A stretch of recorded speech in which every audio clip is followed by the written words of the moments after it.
Safira Manonalia Sapo dengan NIM 150362350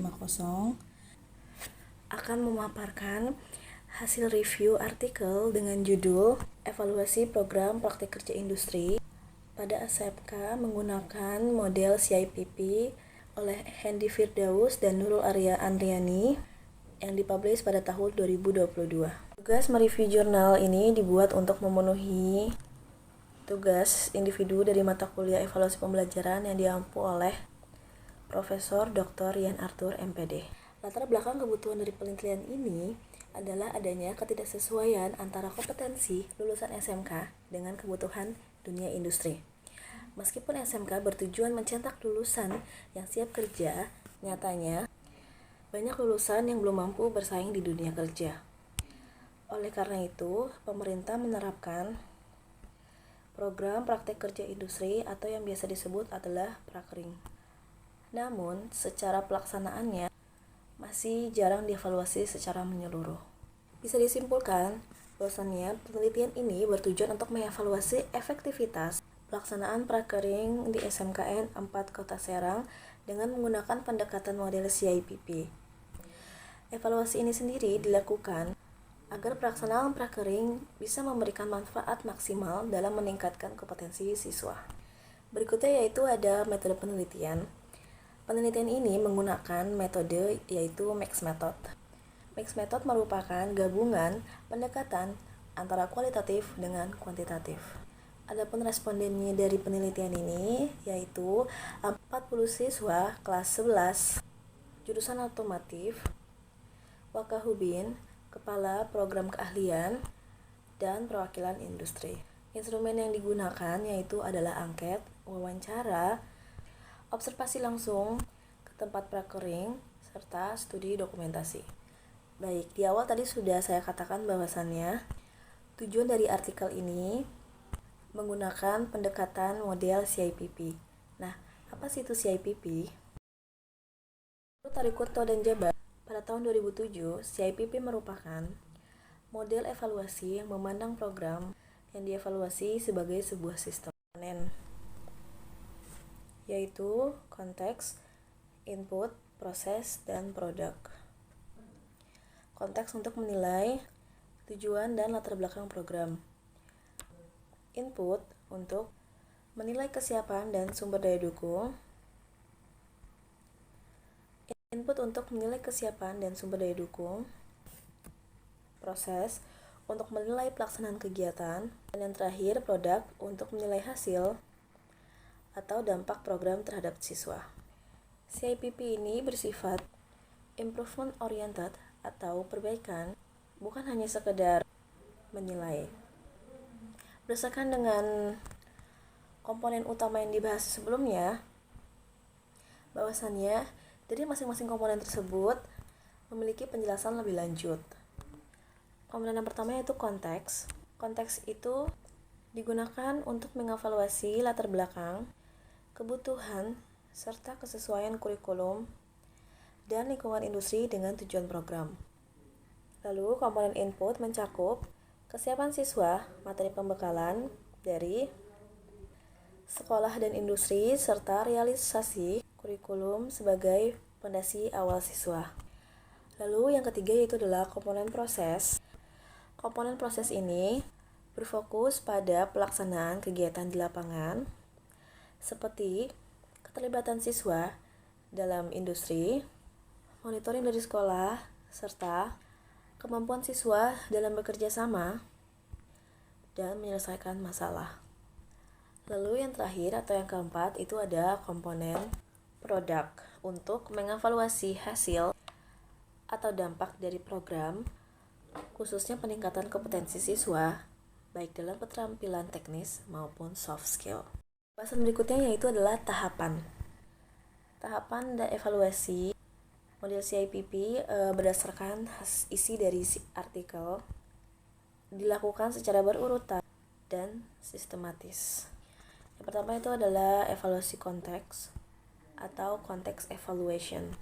Peneliti mengkaji apakah tujuan program Prakering di SMKN 4 Kota Serang sesuai dengan kebutuhan dunia kerja atau tidak. Karena ditemukan bahwa kurikulum belum sepenuhnya sinkron dengan kebutuhan industri dan lingkungan kerja. Lalu yang kedua ada evaluasi masukan atau input evaluation. Pada tahap ini, analisis difokuskan pada kesiapan peserta didik, ketersediaan pembekalan materi dari sekolah, serta industri, dan pelaksanaan kurikulum. Hasil menunjukkan bahwa siswa belum cukup siap dan pembekalan belum maksimal. Yang ketiga ada evaluasi proses atau proses evaluation. Evaluasi proses menyoroti bagaimana program dijalankan di lapangan. Peneliti menilai keterlibatan siswa dalam kegiatan kerja di industri, efektivitas monitoring dari pihak sekolah, dan kemampuan siswa dalam menyelesaikan masalah meskipun pelaksanaan berjalan namun kualitasnya belum 100% optimal. Yang keempat ada evaluasi program atau product evaluation. Pada tahap ini, peneliti mengukur dampak akhir dari prakering, yaitu apakah ada peningkatan kompetensi siswa. Dan hasil menunjukkan bahwa kompetensi siswa belum mengalami peningkatan yang signifikan. Dan hal ini menandakan bahwa perlunya perbaikan dari awal hingga akhir tahapan program. Dan seluruh tahapan dievaluasi menggunakan triangulasi data yang sudah tadi dilaksanakan. Seluruh tahapan dievaluasi menggunakan triangulasi data yang sudah dijelaskan pada tahap metode tadi, yaitu angket siswa, wawancara guru dan industri, observasi langsung, serta analisis dokumen pelaksanaan prakering. Berikutnya ada kriteria evaluasi penilaian dari masing-masing komponen yang dilakukan berdasarkan skala Likert dan dikelompokkan dalam 5 kategori. Yang pertama, sangat baik dengan indikator dari 85% sampai 100%. Yang kedua, baik dengan indikator dari 61% sampai 80%. Yang ketiga, cukup baik dengan indikator 20% sampai 40%. Dan selanjutnya ada tidak baik dengan indikator. Selanjutnya ada cukup baik dengan indikator dari 41% sampai 60%. Lalu ada tidak baik dengan indikator 21% sampai 40%. Dan sangat tidak baik dengan indikator 0% sampai 20%. Rata-rata nilai dari keempat komponen digunakan untuk menilai keseluruhan efektivitas program prakering yang dilaksanakan di sekolah SMKN 4 Kota Serang. Hasil evaluasi dalam penelitian ini pun mengindikasikan banyak aspek yang masih perlu ditingkatkan secara signifikan.